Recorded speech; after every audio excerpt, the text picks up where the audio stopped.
Hello, my name is Viridian Rivera, and today I will be presenting case 55, which is our bacterial fungal disease. On our first slide, we have our patient's background. And what do we know about our patient? Well, our patient is a 46-year-old male who presented himself to the hospital because he had a fever. All we know about him so far is that he went to visit his family in Guatemala in the past 10 days. He also went to visit Caribbean coast and urban areas. He told us that he received many mosquito bites, but he did not take any medicine for it. We know that he should have taken malaria prophylaxis. He also had one episode of diarrhea during his visit, but that quickly resolved for him within 1 day. Well, our next slide are our symptoms. Our patient presented himself with fever, 1 day diarrhea, like we previously discussed, headaches, sweating, and chills. He also described to us that his urine appeared somewhat darker, and that was not normal to him. And he had normal oral intake. On one physical examination that was performed, he had a temperature of 38.5 Celsius, which is equivalent to 101.3 degrees Fahrenheit. That's pretty high in temperature. His blood pressure was 133 over 85 millimeters Hg. And his pulse was 145 beats per minute. He had no nail bed hemorrhages and no petechial. And our next slide. How is our patient infected? Well, Salmonella typhi only infects humans. So this means that it is human to human contact. You cannot go and grab, a doorknob. You cannot open the door. You cannot pick it up from leaning against the wall or anything, because this is a bacteria that is only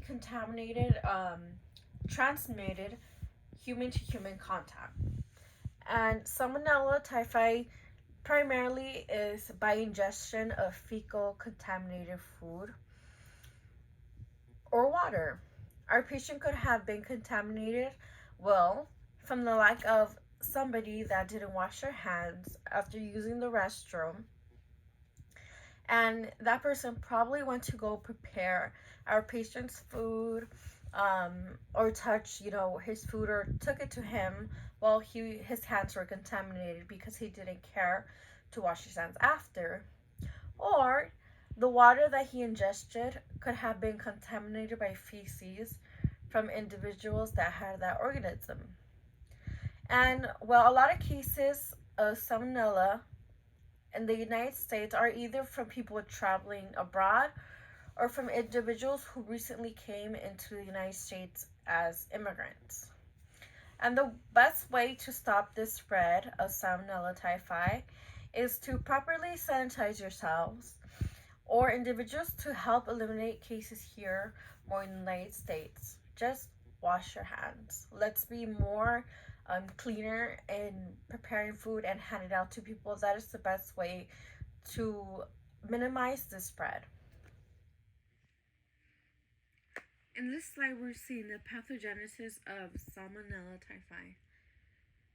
After the organisms have survived their way through the stomach, in the small intestine, they start to multiply.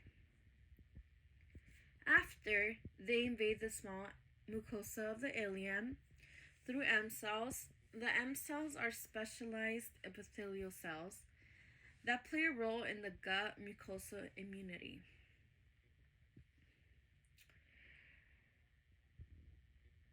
Normally, antigens from the lumen of the gut are taken up by the cells and are then processed by antigen-presenting cells in Peyer's patches. The organism has series of genes encoding proteins involved in the invasion of the epithelial and epithelial-like cells. These are located in a region of the bacterial chromosome called pathogenesis, which is within Peyer's patches. They are phagocytized by macrophages, and they can survive and multiply as well from there. And Empire patches can be carried out to bloodstream through the lymphatic. Why does it affect only humans? Well, that's an interesting question because we probably think since it's has to do with feces, it will be probably animal to human, but in this case, it's only human to human. Well, large numbers of mutations have occurred in the genome, which is the how genes are our, resulting in the inactivation of many as 5% of the genes of this organism. Well, at least some of these are inactivated genes have been recognized in other Salmonella reservoirs to play a role in adhesion and persistence of this organism in the intestinal tract. Well, but why does it only infect humans and how does it infect humans? Well, first of all, it is a fever and it could be life-threatening infection caused by a bacteria. It is usually spread through contaminated food or water. Also, doing a little bit more research, it is estimated that 11 to 20 million people get sick from this. Between 128,000 to 161,000 people could die from it every single year. And while symptoms include prolonged fever, fatigue, headache, nausea, abdominal pain, and constipation or diarrhea, and these symptoms are exactly what our patient is presenting with. Well, some patients could also have a rash. And in severe, serious cases, it may lead to complications or even death. But this could be treated with antibiotics while using the right antibiotics, and we'll get into the resistance to different types of antibiotics in the next slide.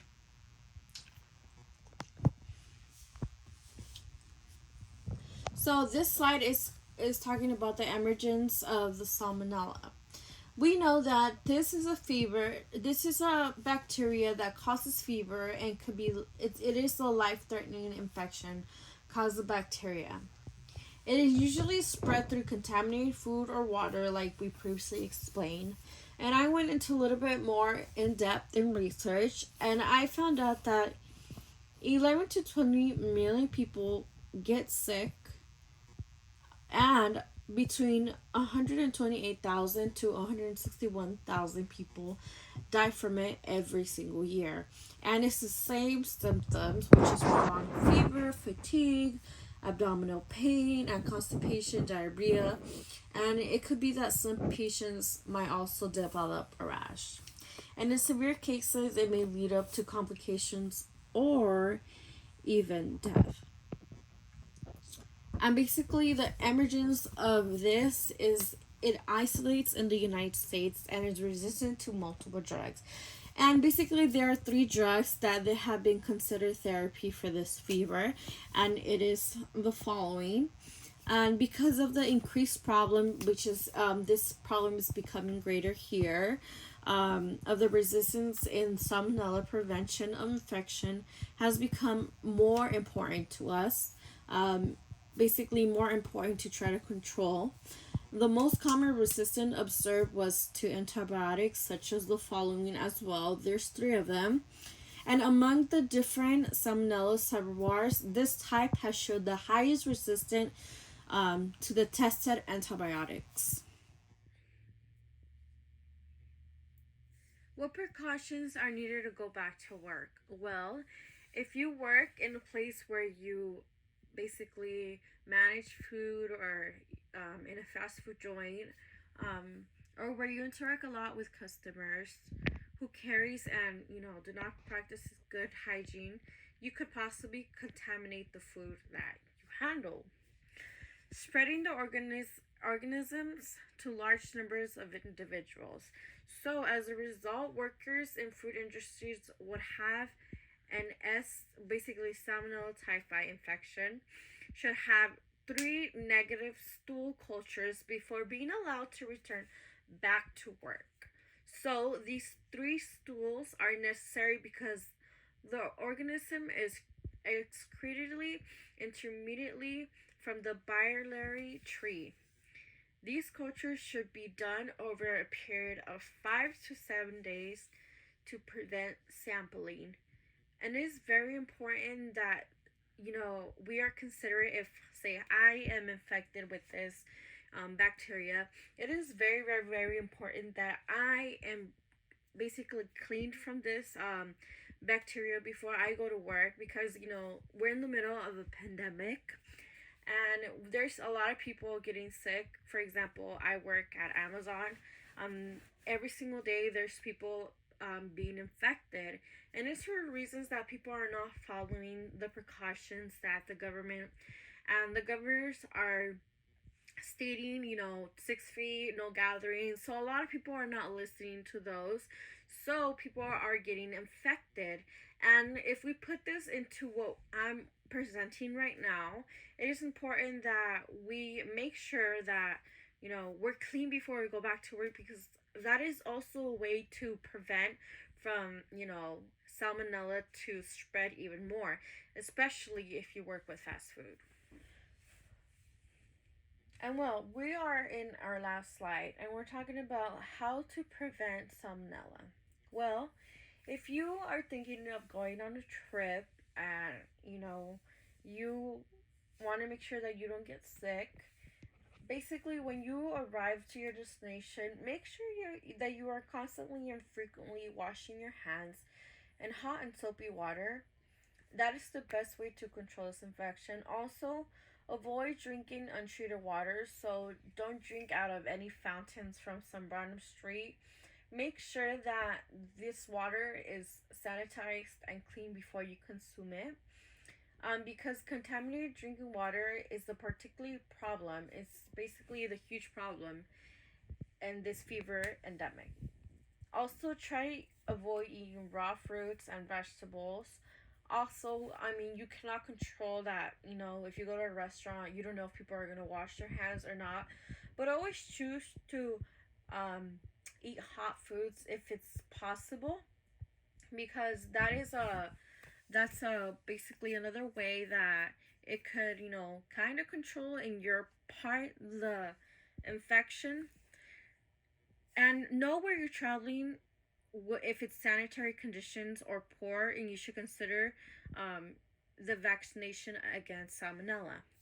80% of typhoid fever cases occur in travelers who visited friends or relatives. It is thought that these individuals have less control over their food, like I said, and water they consume. And because many originally lived in the countries that they visited. I know that, it's your friend or your relative, but it's very, very, very important that you see what you're doing and how you're getting this, your food, what you're consuming.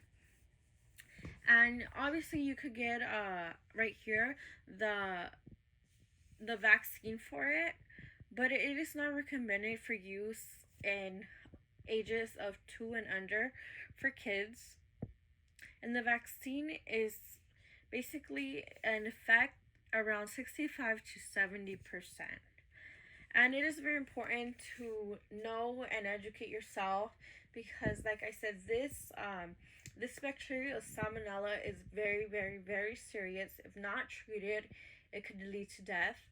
So I had a really great time learning about this, because it opened up a lot.